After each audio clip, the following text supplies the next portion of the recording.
Hey everyone, this is Anthony Scott of Toy Hype USA. My cameraman Mark is a no-show today, so you guys are on a tripod.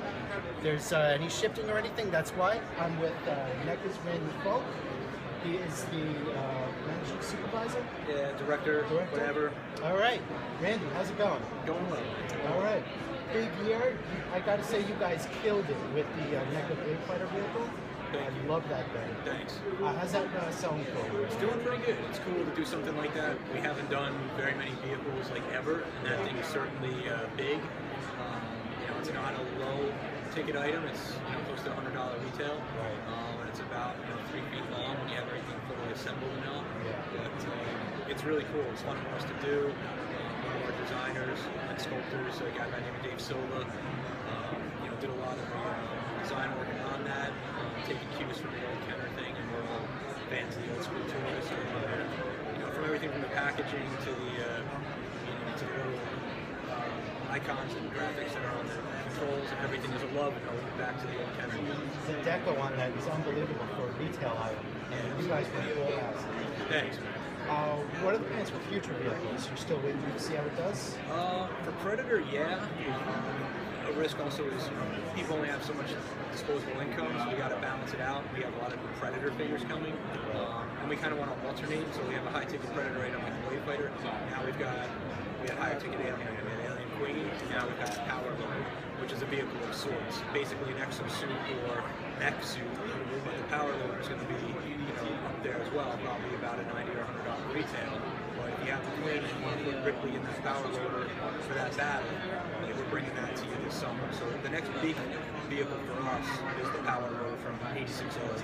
Yeah, that's unbelievable. You guys size vehicles with toy prices are just ridiculous. It's tough. I mean, we're not getting these things into Toys R Us. Yeah. They're not going into the big brick and mortar chains or anything like that. There's enough mom and pops and enough direct-to-consumer type of stuff and Amazon and everything like that, that the hardcore fans who want this stuff, they're there to support it. And as long as they support it, they keep making it. And the same thing goes for Pacific Rim. We're going to be 2 years almost past the film. We're into 6, 7, 8 series now, 5 different 18-inch figures. It just keeps going. So while the movie didn't light up the box office, the people that the movie was made for completely embraced it and can't get enough of what we're doing in the toys, which is awesome. That's great. And we just say, if anyone's looking for the Blade Fighter, that can be bought at Big Bad Toy Store, Entertainment Earth, and you guys sell through Amazon and eBay. We do, yeah. They're a lot smaller, so we're probably out of it. I would imagine by now, because we don't put up a lot. But yeah, Big Bad's a great partner, as is Entertainment Earth. So any of those guys, those guys are the ones that are getting that item too. Toys R Us won't carry it. So if you want to see stuff like the Power Loader, like the Blade Fighter, support your independents, support your mom and pop collector shops, because those are the guys that are helping make this happen. Now, video game figures. I see Rambo, Rocky that I took pictures of, and I did a quick video shoot. What's going on with the video figures? Okay, we have several more done for this year. We are showing, besides Rocky and Rambo, we have 2 new ones at the show. We have the Gremlin Mohawk from Gremlins 2, done in that pixelated, cel-shaded effect. So he's got the submachine gun as well. And then one that I think people are really going to go nuts for is the old 8-bit Godzilla, the King of Monsters game. So that one's got really cool deco. It's different shades of blue with the squares painted on. Really cool, like red eyes. And it's got a new back fins that we did to match the silhouette of the game. That thing's really great. And then we have some more for later in the year. Awesome. Any more figures from the we're looking at that. It's done pretty well. The focus for this past year when we did it was the comic book. So what if I told you I was going to buy $25,000 it was the video games in 2014. So we're looking at 2015 when we was drawing more from the comic book. So future RoboCop or that Robo hybrid that you see. We have an endoskeleton dog that we showed in San Diego last year that hasn't been released. So like that's the line. So I think we will get a few more things out there. Hopefully, if all goes well, probably 3 more figures later this year. But it'll be more drawn from the comic rather than the game. Someone emailed us about that. I forgot to say something about the comic. We just sold 100 cases of Vans. We can. We have a great relationship with Dark Horse. Predators Dark Horse now, and we're doing every Genocide, which is also Dark Horse. It just adds to the cost. We haven't done it yet, but we have a really special Predator that we recently unveiled its 25th anniversary Dark Horse Predator, and it's a recreation of the very first Predator #1 from Dark Horse in 1989. It's a beautiful figure, painted just like the cover. Comes with a new weapon, and that figure is actually coming in deluxe packaging and coming with a reprint of the very first Dark Horse Predator #1. So if that does well and people appreciate that pack-in or that added value, we'll try to do it with something like the Terminator, or maybe something that we're planning with Alien and Predator for later in the year. So it exists, and we have the relationship. It's a matter of how much it costs to add that into it. Obviously, the product, we want to put as much deco, as much articulation, as much accessories as possible. But if people like getting the comic and are willing to pay, say, $1 or $2 more to have the comic in there, really try to make it bad. I think it's worth it. You know, hopefully you guys will keep buying those figures, and you know, when you buy figures, that's the vote, pretty much. Tell NECA Toys you want more. Yeah, I mean, you vote with your dollar. If you don't like it, don't buy it. We understand you only have so much money. You collect what you like, and that's it. But people should realize, like, when they say, "Oh, this line ended too early," or "Why didn't you get to this figure or that figure?" We want to keep going as much as we can with everything. If the sales aren't there, or the retail doesn't want to keep supporting the line, our hands are tied. If you look at like Predator, we're into mid-60 characters. We've got like 65 different Predators. Alien, we're somewhere in the mid-20s, and we're planned out all through next year. Like I said, Pacific Rim, we're into the 20s now. Apes, we're somewhere around 20, I think. So as long as the line is supported, people are buying it, we're going to keep making it. You know, sometimes the line doesn't get the retail support, or the fan support it needs. For example, a line like Prometheus, the movie underperformed, people were disappointed. Retail was done after the second series. You know, we sculpt and prototype these things. People have seen stuff that didn't get released. We don't do it for shits and giggles. You know, we do it to produce the product and make money. We don't need to sit around looking at a prototype in our studio. We want to get it to our hands, you know, but retail is the biggest part of it. You know, fortunately, we got 3 or 4 lines. Predator props #1, Alien right behind it, Pacific Rim. Those are our 3 top performing lines, month after month. And it's awesome. Different fan bases, different audiences. They really embrace it. And, you know, there's a new Predator movie in the planning. Going a couple years down the road, we'll keep it going. Plus we got the comics, the video games, so much expanded universe stuff to pull from, the Kenner stuff. So it's a great, fertile. It's endless. Almost. Yeah, absolutely. That's great.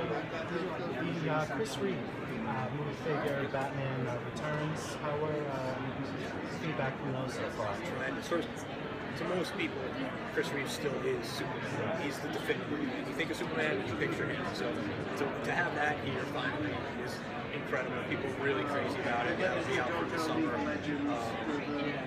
Batman Returns Penguin. We wanted to do him forever because it's probably the least merchandised character from the cinematic universe. Hot Toys hasn't done it. Like the little Mattel multiverse thing. That's the only figure that's been done to ever really be in the DeVito. Like, especially back when the film came out, Applause maybe did something like a million years ago. But there's not much. So, and that one is really awesome. It's sculpting with some soft goods. It's got a really fabric coat. You can remove the coat from the figure. It's got a top hat. It's got rooted hair. I think it's beautiful. And we got Arkham Knight Batman here from the final game in the Arkham trilogy that comes out this summer. And our Arkham Origins Batman just killed last year. So Arkham Knight will be just as good. Oh, that's good to hear. A couple more questions. The Ultimate Leatherface figure, the horror movie. You guys did Ultimate. When can fans expect to see more sculpt from that figure? Well, we have the prototype here with 2 different heads that the Leatherface comes with, so that is on display. Okay. So yeah, I'll take you through and show you that. That will hit around June. Very much like the Freddy was the 30th anniversary Ultimate Nightmare on Elm Street Freddy. Leatherface 40th anniversary Ultimate Texas Chainsaw Massacre Leatherface. 2 interchangeable heads, a whole new fully articulated body, legs and everything all articulated. It's got a vinyl apron rather than a sculpted apron, which looks more like one he actually wears in the movie and doesn't interfere with any of the articulations.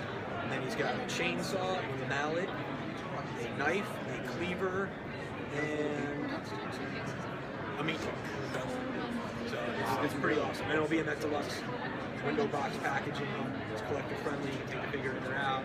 All those accessories, beautiful graphics on it, one sheet on the front.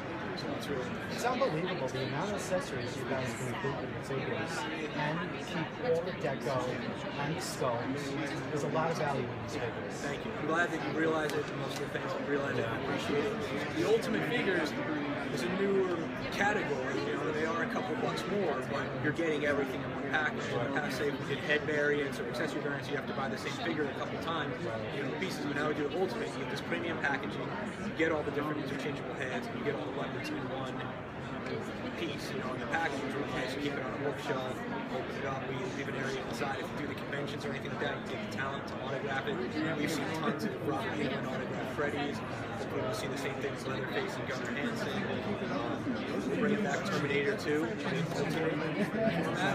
there's an Arnold here from T2, T800, all new articulated bodies. I'll take you through and make sure you catch that. He's got 3 different heads, a minigun, a grenade launcher, a shotgun, a pistol, an ammo bag, grenade shells, and 3 heads. I think it's gorgeous. That's all in one package, and all that deluxe package. Congratulations. Thank you. Doing phenomenal work. One of my favorite companies. Thanks, I appreciate it.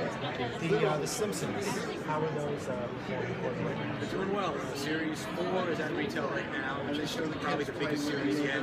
It's got like the whole Aerosmith band in it, Weird Al Yankovic. And Series 5, hopefully that lineup will be revealed at the show. We, of course, have the prototypes and everything done, but we're waiting for Gracie and Fox to release the press release. They can pull the information and want to make a splash and let everyone know. So hopefully time for Toy Free to find out the 5th series lineup. Oh, that's good. Let me just show you guys the Hero of the Storm figures just announced.